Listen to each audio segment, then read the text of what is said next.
How to fix Instagram filters not working. Hello guys, in this video I'm going to show you how to fix Instagram filters not working easily and fast.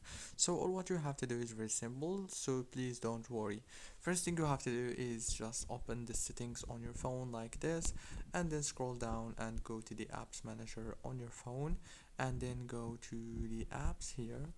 And now on this page all what you have to do is wait a few seconds, it will start loading, and wait again and scroll down until you find Instagram like this and click on it. And then all what you have to do now is just click on the force stop option and then go to the storage right here, click on the clear data easily and fast. After that all what you have to do now is just turn off your phone and turn it on again, and then the problem must be solved. You can also just turn on the airplane mode and disable it again, and this is the second way that you can try it.